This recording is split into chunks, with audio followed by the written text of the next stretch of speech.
Assalamualaikum. Yuk kita kuliah online. Sebelumnya jangan lupa subscribe ya, dan klik lonceng dan tekan like. Oke, yuk kita mulai presentasinya. Jadi hari ini kita akan presentasi PTK, singkatan dari penelitian tindakan kelas. Assalamualaikum teman-teman. Kami di sini kelompok 1 akan mempresentasikan konsep dasar penelitian tindakan kelas. Konsep dasar penelitian tindakan kelas. Jadi, penelitian tindakan kelas berasal dari istilah bahasa Inggris Classroom Action Research, yang berarti penelitian yang dilakukan pada sebuah kelas untuk mengetahui akibat tindakan yang diterapkan pada suatu subjek penelitian di kelas. Menurut Suharsimi 2005, penelitian tindakan kelas adalah suatu kegiatan penelitian yang mencermati sebuah kegiatan belajar yang diberikan tindakan yang secara sengaja dimunculkan dalam sebuah kelas yang bertujuan memecahkan masalah atau meningkatkan mutu pembelajaran di kelas tersebut. Tindakan yang secara sengaja dimunculkan tersebut diberikan oleh guru atau berdasarkan arahan guru yang kemudian dilakukan oleh siswa. Jadi teman-teman, tindakan guru yang disengaja tersebut bertujuan bisa untuk mengubah perilaku guru dalam mengajar atau perilaku peserta didik agar meningkatkan hasil belajarnya maksimal, dan masih banyak tujuan lainnya. Selanjutnya, kelebihan penelitian tindakan kelas. Menurut Wina Sanjaya, ada 6 kelebihan penelitian tindakan kelas, teman-teman. Yang pertama, tidak hanya dilakukan oleh satu orang, akan tetapi melibatkan berbagai pihak. Jadi, tidak hanya dilakukan oleh satu orang, tetapi melibatkan berbagai pihak dalam penelitian ini. Tidak hanya satu guru, tetapi kolaboratif antara guru dan peserta didik, guru dan guru sejawat lainnya dengan perspektif yang berbeda, dan bisa juga antara guru dan kepala sekolah. Selanjutnya, kelebihannya yaitu kesimpulan yang diperoleh berasal dari semua pihak yang terkait. Jadi, kesimpulan penelitian tindakan kelas atau hasilnya itu ya dari kita dengan semua pihak yang terkait dalam penelitian tersebut. Selanjutnya, hasil penelitian dapat langsung diterapkan. Jadi, kesimpulan dari penelitian yang kita lakukan bisa langsung diterapkan dalam pembelajaran, atau bisa juga untuk memecahkan masalah terkait dalam pembelajaran. Terus, bersifat fleksibel dan adaptif, di mana dalam penelitian dapat disesuaikan dengan situasi di lapangan. Dapat digunakan untuk mengembangkan kurikulum. Dapat digunakan untuk mengembangkan kurikulum, kan kita tahu ya, guru itu dalam pengembangan kurikulum juga ikut serta dalam pengembangan. Nah, dengan begitu, guru yang melakukan penelitian dengan menggunakan metode penelitian tindakan kelas tadi itu kan bisa tahu bagaimana hasil penerapan kurikulum dalam pembelajaran di kelas, sehingga bisa untuk menindaklanjuti kurikulum yang akan dikembangkan itu sudah sesuai atau belum, apakah masih ada masalah dalam pembelajaran atau bagaimana kekurangan-kekurangannya itu. Jadinya bisa tahu dengan adanya penelitian tindakan kelas. Selanjutnya, dapat meningkatkan profesionalisme guru. Dapat meningkatkan profesional guru karena guru akhirnya mampu menilai, merefleksi diri, dan mampu memperbaiki pembelajaran yang dikelolanya. Selanjutnya yaitu kekurangan penelitian tindakan kelas. Selain ada kelebihannya, penelitian tindakan kelas juga memiliki kekurangan, teman-teman, yaitu banyak orang yang meragukannya karena bersifat situasional dan kadang tidak menerapkan metode ilmiah secara ajak.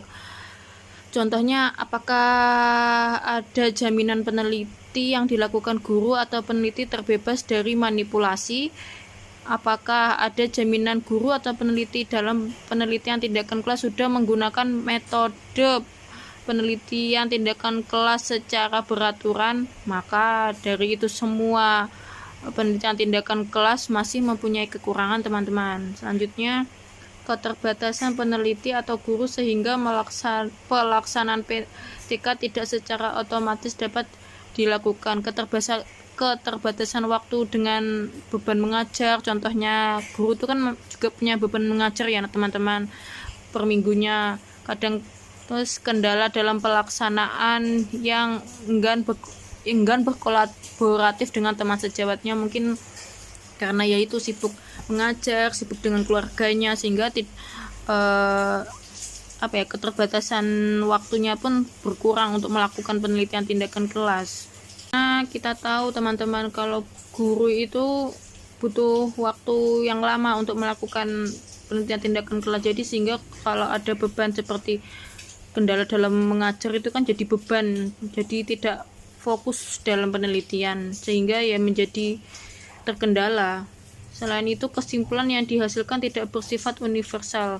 Kesimpulan yang dihasilkan dalam penelitian tindakan kelas itu kan tidak bersifat universal ya teman-teman, karena penelitian tindakan kelas itu variabel yang diteliti kan berkaitan dengan kondisi kelas itu sendiri, sehingga data yang diperoleh hanya berlaku untuk kelas itu saja dan tidak dapat digeneralisasikan dengan kelas lain. Jadi hanya bisa di kelas itu saja, tidak bisa untuk kelas 5. Contoh ya, kita mengambil kelas 4, tidak bisa digeneralisasikan untuk digunakan pada kelas 5 atau 1 atau 2. Itu teman-teman. Pertama adalah tidak mengganggu komitmen guru sebagai pengajar. Maksudnya adalah tidak mengganggu tugas guru sebagai tenaga kependidikan. Jadi sewaktu melakukan penelitian itu tidak mengganggu waktu atau di luar jam tugas guru tersebut. Yang kedua, metode pengumpulan data tidak menuntut waktu yang berlebihan. Maksudnya adalah tidak menyita waktu guru tersebut. Yang ketiga, metodologi yang digunakan harus reliable, sehingga memungkinkan guru mengidentifikasi serta merumuskan hipotesis secara meyakinkan. Yang keempat, masalah berawal dari kondisi nyata di kelas yang dihadapi guru. Jadi misalnya contohnya itu masalahnya itu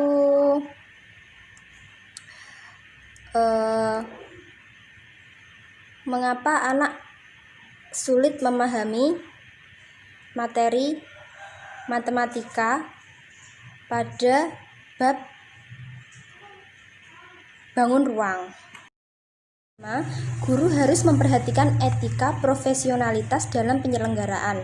Maksudnya, dalam penyelenggaraan penelitian, guru harus memperhatikan etika profesionalitas guru. Yang keenam, harus dilihat dalam konteks sekolah secara menyeluruh. Meskipun yang dilakukan adalah di kelas, tetapi harus dilihat dalam konteks sekolah secara menyeluruh. Yang ketujuh, tidak mengenal populasi dan sampel. Jadi semua tidak mengenal populasi dan sampel, tidak ada populasi dan sampel. Yang delapan, tidak mengenal kelompok eksperimen dan kontrol. Yang kesembilan, tidak untuk digeneralisasikan. Topik penelitian tindakan kelas. Yang pertama adalah masalah kurikulum. Masalah-masalah yang berkaitan dengan kurikulum adalah bidang kajian yang juga dapat diteliti melalui penelitian tindakan kelas. Mungkin tema yang bisa diteliti seperti implementasi KTSP kurikulum 2013, urutan penyajian materi pokok, interaksi guru siswa, siswa materi ajar, dan siswa lingkungan belajar. Yang kedua, masalah belajar siswa. Salah satu bidang kajian penting dalam penelitian tindakan kelas adalah masalah belajar siswa di sekolah. Beberapa tema yang termasuk di dalam tema ini antara lain masalah belajar siswa di kelas dan kesalahan-kesalahan pembelajaran pada siswa. Yang ketiga, desain dan strategi pembelajaran. Bidang kajian kedua yang patut diangkat sebagai bahan penelitian tindakan kelas adalah desain pembelajaran atau strategi pembelajaran yang digunakan guru. Untuk bidang kajian yang kedua ini termasuk di dalamnya tema antara lain masalah pengelolaan dan prosedur pembelajaran, implementasi, dan inovasi dalam metode pembelajaran. interaksi di dalam kelas, partisipasi orang tua dalam proses belajar siswa. Yang keempat, sistem asesmen dan evaluasi proses pembelajaran. Sistem asesmen dan evaluasi baik dalam tahap proses pembelajaran maupun pada hasil pembelajaran juga layak dikaji dengan penelitian tindakan kelas. Beberapa tema yang dapat diteliti oleh guru terkait bidang kajian sistem asesmen dan evaluasi antara lain masalah evaluasi awal dan hasil pembelajaran, pengembangan instrumen asesmen berbasis kompetensi. Yang kelima, alat bantu media dan sumber belajar. Dalam penelitian tindakan kelas, sering juga diangkat bidang kajian tentang alat bantu mengajar, media pembelajaran yang digunakan oleh guru hingga sumber belajar siswa. Yang keenam, pengembangan pribadi peserta didik. Bidang kajian pengembangan kepribadian peserta siswa atau pendidik dan tenaga kependidikan juga merupakan bidang kajian yang sering diteliti, baik saat melakukan penelitian tindakan kelas maupun penelitian tindakan sekolah. Penelitian tindakan sekolah yaitu penelitian tindakan dengan level yang lebih luas, yaitu sekolah, tidak hanya di kelas. Nah, oke. Yang selanjutnya yaitu sistema penulisan PTK. Dalam sistematika PTK tidak jauh berbeda dengan laporan penelitian yang lain. Hanya saja yang harus dicermati yaitu bagaimana dilaksanakannya dan penjelasan tentang proses yang berlangsung. Nah, kesalahan yang umum yaitu guru hanya menyampaikan tindakan yang dilakukan dan langsung menunjukkan data yang disimpulkan melalui tes tanpa menggunakan rumus kemudian disimpulkan begitu. Dalam penelitian ini guru tidak menonjolkan analisis data, melainkan sangat menekankan suatu proses. Nah, dalam sistematika laporan penelitian dapat dituliskan di bawah ini. Contohnya bagian awal nomor 2, dalam bagian awal terdapat seperti halaman judul, nomor 2 halaman pengesahan, 3 abstrak. Nah, dari maksud abstrak di sini yaitu dituliskan secara jelas apa saja hal-hal pokok yang ada pada laporan tersebut. Nah, misalnya permasalahannya apa, terus tujuan penelitian itu apa, prosedur pelaksanaannya bagaimana, dan hasil penelitian. Nah, yang selanjutnya yaitu kata pengantar dan daftar isi serta lampiran-lampiran. Nah, nomor yang sebelahnya yaitu bab 1 yaitu pendahuluan. Nah, latar belakang dari pendahuluan ini yaitu deskripsi masalah, data awal yang mendukung adanya masalah, serta akar timbulnya masalah dengan menunjukkan lokasi penelitian dan waktu, serta pentingnya masalah itu dipecahkan. Yang selanjutnya yaitu rumusan masalah. Nah, dalam rumusan masalah ini diharapkan kalimatannya, maksudnya yaitu permasalahan itu apa saja yang harus ditanyakan. Nomor 3 yaitu tujuan penelitian, yaitu harus sesuai dengan rumusan masalah yang ada. Nomor 4 yaitu manfaat penelitian.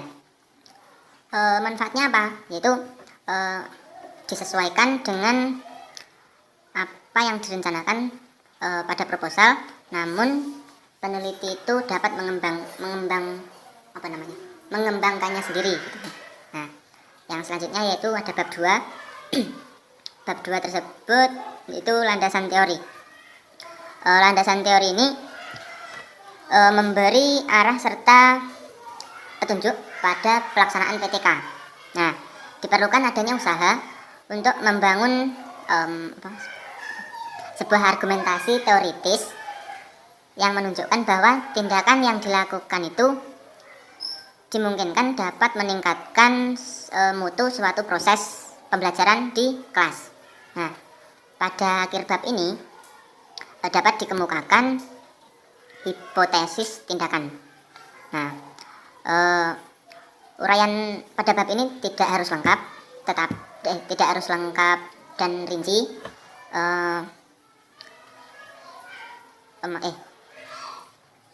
Maaf, maksud saya itu dalam uraian bab ini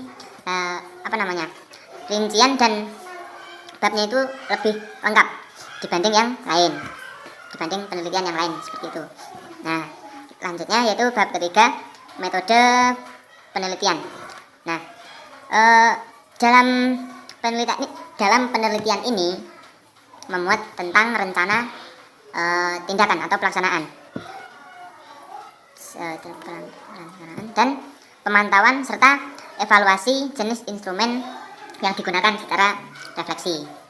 Nah, perlu dibedakan pada usulan ini apa saja isi yang akan dilaksanakan, sedangkan pada laporan berisi apa yang sudah dilaksanakan.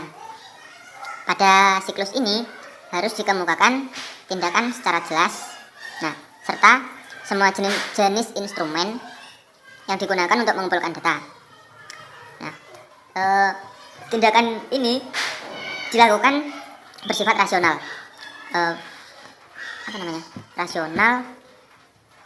fleksibel,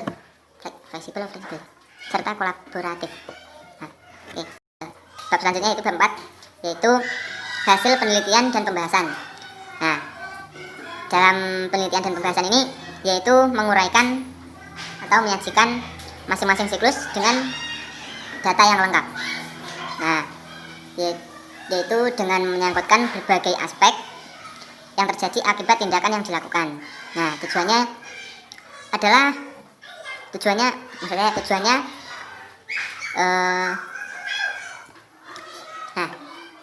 yaitu adanya perbedaan tindakan pembelajaran biasa atau yang sering dilakukan gitu. Pada refleksi di